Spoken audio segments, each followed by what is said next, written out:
What's up, guys? Dante here, and I'm back giving you yet another drama script this Saturday. And as we start off with every drama script this Saturday, I'm going to give you the ratings. So, Raw, 1,700,000. NXT, yet again in the 800,000s with 838,000. Okay, 100K. And AEW, for the first time ever, AEW gets 1 million views with 1,016,000. So, yet again, for the, third week in a row? No, second. No, third. It is the third. Third week in a row where NXT and AEW are on two different days and viewership has increased. I wasn't able to give you the SmackDown ratings for this week because as I'm recording this at 10:31 a.m. on September 12th, the SmackDown ratings hasn't been released yet, but I'm pretty sure that it's gonna be in the 2 millions because SmackDown was actually good this weekend. So now that I've gotten the ratings out the way, I want to just briefly touch on All Out and the nasty fall that Matt Hardy had in the Broken Rules match against Sammy Guevara. I briefly talked about this on my TikTok, TikTok GameFeed127, about how the match definitely shouldn't have continued. Matt was clearly out of it. Wasn't moving for like a good minute. Miss Edwards, the referee, she did a good job of throwing up the X, getting a doctor involved. And as you can see, when Sammy tried to stand Matt up, he was falling over. So clearly out of it. The match should have stopped right then and there. Should have ended in a no contest, but yet for some reason the match still continued. And even the announcers were getting ready to play it off as, you know, breaking kayfabe, something's clearly wrong. Stop the match and they're going to move on. But then the match continued and they just rushed to the finish, which the finish involved Matt climbing something and throwing Sammy off, which the match should have just stopped. And then Matt made an announcement on this past week's Dynamite saying that, you know, when he's cleared back to wrestle, he's going to go for the AEW World Heavyweight title. Which is good, but when he says when he's cleared to wrestle, which means something happened and it's something that they're keeping under the wraps. They're probably not going to say publicly that he had a concussion, but there's no way that someone takes a 12 to 13 foot drop off of a scissor wave and their head hits the back of the concrete and they don't get a concussion. I think he did get a concussion. They just don't want to say it publicly yet that he did get a concussion because it looks bad that he had a concussion and you guys let him continue the match. So Matt coming out on this past Dynamite saying that he'll be back to when he's cleared to wrestle, he's going to take time off, he's going to get better, and he's going to go for the AEW title, lets us know that he probably definitely was concussed. At least that's what I get from the takeaway of this. So, and more on Drama Scripted News, so I'm going to give you the news. There have been 70 more producers that have been released or terminated from WWE because they're all getting let go due to COVID. Because the pandemic is still going on, so WWE can't do live shows. So WWE is letting another 70 employees go. So roughly 70 employees from WWE were let go this past week, which is extremely rough. At this time, we're still in a pandemic. So my hearts go out to all those people that have been affected that's been let go through this rough time that the whole world is going through. So 70 people, and one of those people is Gerald Briscoe. Gerald Briscoe has been released too. Gerald Briscoe is no longer working for WWE. Gerald Briscoe's been here for the past 30 years, the past 3 decades. I'm 30, so he's been with the company as long as I've been alive. So he is no longer with WWE. So that's your undrama scripted news. Let's go into the scripted news. I'm going to start with the main event scene in AEW, which I'm liking. I'm liking a lot. There's 3 superstars that are going for the world title, which makes the world title picture look important. And number 2, whoever is able to beat Jon Moxley for the AEW World Heavyweight title, that push is going to be big. So we have Matt Hardy, which just said when he comes back, he's going for the AEW World Heavyweight title.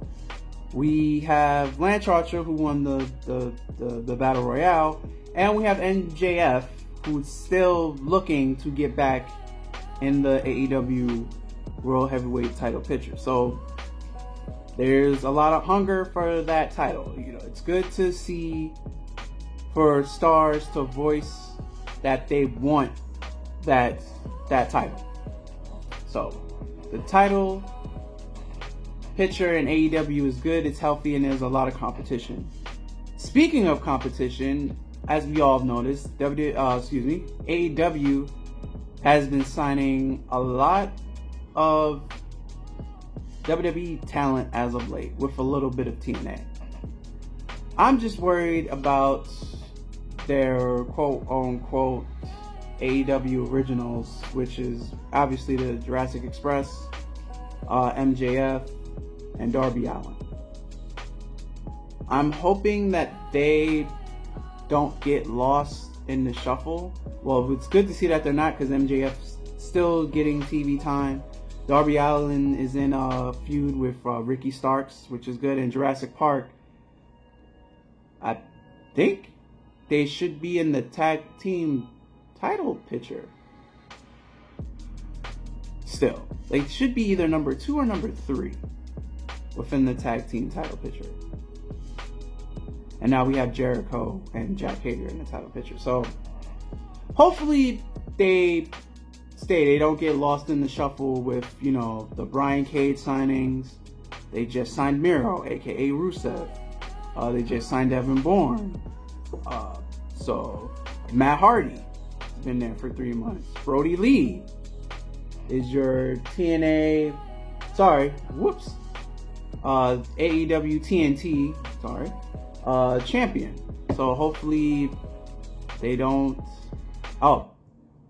FTR, your AEW tag team title. So hopefully they don't get lost in the mix. But you need credible people to put new people over. I'm going to assume this is the formula that they are going to use, because I'm pretty sure if you wasn't a hardcore wrestling fan, you didn't know who half those names were that I just listed before AEW was a thing. So Orange Cassidy going over Jericho, that's huge. You know who Jericho is, unless you've been living under a rock for the past 30 to 35 years. You know who Chris Jericho is. So Chris Jericho put over John, and he put over Orange Cassidy. So now we see Orange Cassidy more, and you should want to find more interest into Orange Cassidy more. So hopefully with the whole FDR having the titles, hopefully we either get Best Friends or the Jurassic Express. getting the title picture and winning. You already had SCU. So SCU, I believe if you guys can remember, they're the first AEW tag champs. So, oh wow, we've only had 3. SCU, Hangman and Kenny, and now FTR. So the title only changed times 3. The title only changed 3 times ever since what, the year and a half? No, we're coming up on the 1-year anniversary of the first show, which I want to know how that's going to be booked. So in what, 5 weeks? Less than 5 to 4 weeks for the 1-year anniversary of Dynamite. So I'm all in to see how that's going to get booked. So within almost under a year of Dynamite, the tag titles have only changed 3 times, which isn't bad. The world title has only changed. Well, we had Chris, John. Titles only changed once. TNT title, Cody, Brody. Like how that rhymes. And that belt's only what, 4 months old? 4 to 3 months old? So, yeah. Things are looking good for AEW, and even looking better because they just broke 1 million views in a pandemic with a lot of sports going on. So imagine if we ever get back to the normal, how big those ratings would be for AEW. So future looks bright. On to what's going on in the WWE sort of things. I'm going to assume that at Clash of Champions, this Sami Zayn, AJ Styles, Jeff Hardy, I think is going to lead to a triple threat match at Clash of Champions, which used to be Night of Champions, but now it's called Clash. Don't know what the difference is on the name change, but whatever. Hopefully it leads to that. It honestly makes sense why it should be a triple threat match. Sami Zayn didn't lose the belt. He was just stripped from it because, you know, he was staying in Canada because of the pandemic. So it don't make sense why he's doing what he is doing, because he never lost the title. Makes sense. We have Randy Orton still going at it with Drew McIntyre. I hope this ends at Clash of Champions, and then I hope Keith Lee's technically the next in line, because besides the Payback finish, which I didn't expect, I expected that to end in a no finish, but Keith Lee went over. So Keith Lee beat Randy Orton, and then they had another match, and then Drew McIntyre interfered, and then Drew McIntyre just Claymore kicked Randy Orton again this past week on Raw. So hopefully this Randy Orton and Drew McIntyre feud can end that Clash of Champions, so Keith Lee technically should be the next in line. Even though a lot of people are going to say, or some people are going to say, it's way too soon. He beat the dude that's challenged the dude that's next in line, that Drew McIntyre is hopefully going to beat at Clash of Champions. But he already beat this same person at SummerSlam. So technically, after this Drew McIntyre and Randy Orton thing is over with, Keith Lee should be the next in line because he beat Orton. So it only makes sense. Bayley heel when she makes sense on why she turned on Sasha, and I guess Sasha has to stay on her show now since Sasha is a Raw superstar and Bayley is a SmackDown superstar, and they were only on both shows because they had the Women's Tag Team Championship. So she turned on Sasha because she knows Sasha would have turned on her. Makes perfect sense. And now Nikki Cross is the #1 contender, and Alyssa Bliss did a Sister Abigail on Nikki, but Nikki's now Nikki ended up winning that match, makes her #1 contender. I don't know. We'll see where we go from here. I just say it should be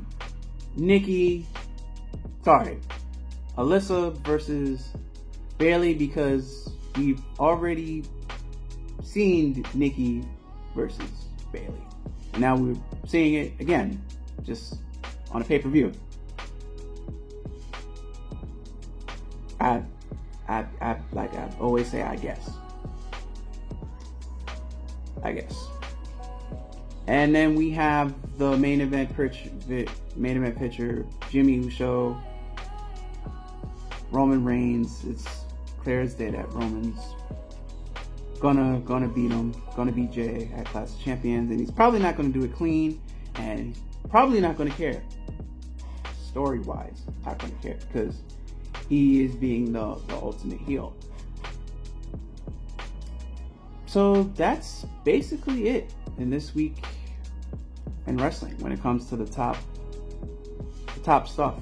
I like the Walrus, the new character on Firefly Funhouse. I'm assuming the Walrus is supposed to be Paul Heyman, which is funny because I think back in one of CM Punk's early promos, he called Paul Heyman a Walrus. So it's nice to see that WWE is actually using a joke and actually turned Paul Heyman into a Walrus. So the Walrus is probably referenced into Paul Heyman. But that's going to wrap this up for this week's Drama Scripted Saturday. Remember, there will be a Drama Scripted Saturday every Saturday here on the Drama Scripted channel. And until next week, guys, or if any other major wrestling news breaks, I'm Dante, and I'm out of here. Later, and peace. Be safe, everyone.